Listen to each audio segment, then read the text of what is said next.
When you stood at the altar and said, in sickness and in health, you probably weren't thinking about what that might actually look like. You weren't thinking about chronic pain, hormonal changes, cancer treatments, autoimmune disease, sleep disorders, or a diagnosis that suddenly changes what your spouse can physically or emotionally do. But at some point, health challenges impact many marriages. And when they do, they don't just affect the person dealing with the health issue, they affect the marriage. They can change how you communicate, how you spend money, what you do for fun, how much energy you have.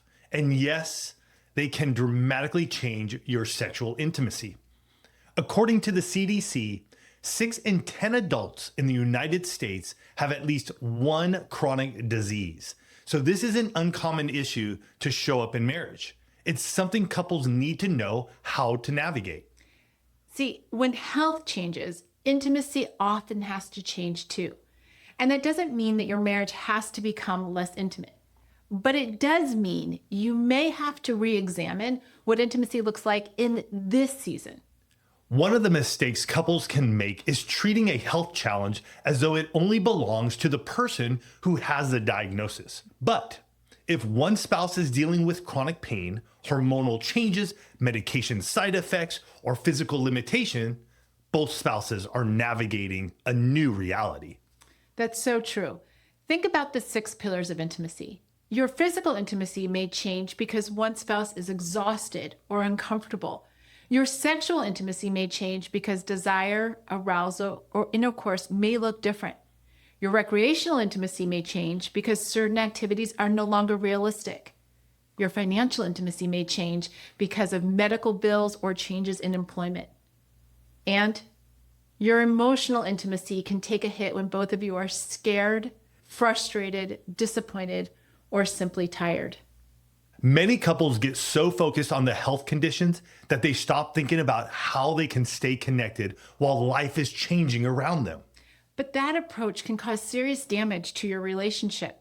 The spouse dealing with the health issue may be thinking, "You don't understand what this feels like." And the caregiving spouse may be thinking, "You don't understand what this is doing to me either." And the reality is, both can be true at the same time. It's important not to get hung up on deciding who has it harder. Your true goal is to recognize that both of you are being impacted in different ways. One spouse may be grieving the loss of what their body used to be able to do. The other spouse may be grieving activity, spontaneity, or deep connection that used to be part of the marriage. When you start comparing pain, somebody always loses. So instead, get curious about each other's experience. Ask your spouse, "What has been the hardest about this for you?" And then actually listen to the answer. Health challenges can create a lot of silence in marriage. Maybe you don't want to complain, or you don't want your spouse to feel guilty, so you just stop talking about it. But that can create even bigger cracks in your 6 pillars of intimacy. You can start to rebuild and strengthen emotional intimacy by having honest conversations about things like what feels good and what doesn't right now. When energy levels are the highest, how medications may be affecting mood or libido, fears around intimacy, what each of you misses, what kind of support feels helpful. You might simply say, "I want us to stay connected through this. Can we talk about what intimacy looks like for us right now?" When you have those conversations, you're changing the dynamic from you versus me to us versus the challenge. And that is a very different place to operate from as husband and wife.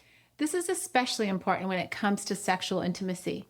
Sometimes couples get locked into one definition of sex. If intercourse isn't happening, they assume sexual intimacy isn't happening. But health challenges may require you to expand that definition. Maybe intercourse isn't comfortable right now. Energy levels have changed, or medication or hormones have impacted desire. That doesn't mean affection, pleasure, flirting, kissing, or sexual connection has to disappear. Instead of only asking, "Can we still do what we used to do?" ask, "What can we do in this season?" What a great question. And that same principle applies outside the bedroom. Maybe you can't hike together anymore, but you can take a slower walk. Maybe you can't travel like you used to, but you can try a new restaurant.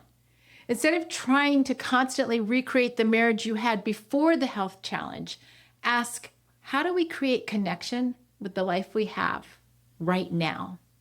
Another danger many couples don't know to brace for during a health crisis is that sometimes a marriage slowly turns into a patient-caregiver relationship. Everything starts to revolve around appointments, medication, symptoms, and logistics. All of those things may be necessary, but they can't become the entirety of your marriage. You are still husband and wife, so intentionally create moments where the health issue is not the center of your relationship. Find ways to laugh together, flirt, or simply hold hands. Talk about something besides the diagnosis. Do something that reminds both of you, we are still us. If you're walking through a health challenge right now, the goal isn't necessarily to get your marriage back to where it used to be. That may not even be possible. A better goal might be to discover what an extraordinary marriage looks like in this season. Maybe that means changing how you spend time together or redefining sexual intimacy. Maybe it means having conversations that you've been avoiding. Or maybe it simply means reminding your spouse that you still love them and that you're going to figure this out together. And even if health challenges aren't affecting your marriage today, start building this kind of emotional intimacy now. Talk about the hard things. Learn how to communicate honestly. Build a marriage where both of you know that when life changes, you don't have to face it alone. Because in sickness and in health is more than something you said on your wedding day. It's a promise to keep choosing one another through every season your marriage will face. If this video helped you, share it with another couple who may need this encouragement. And subscribe for more practical ways to strengthen each of the 6 pillars of intimacy in your marriage. We'll see you next time. Love you guys.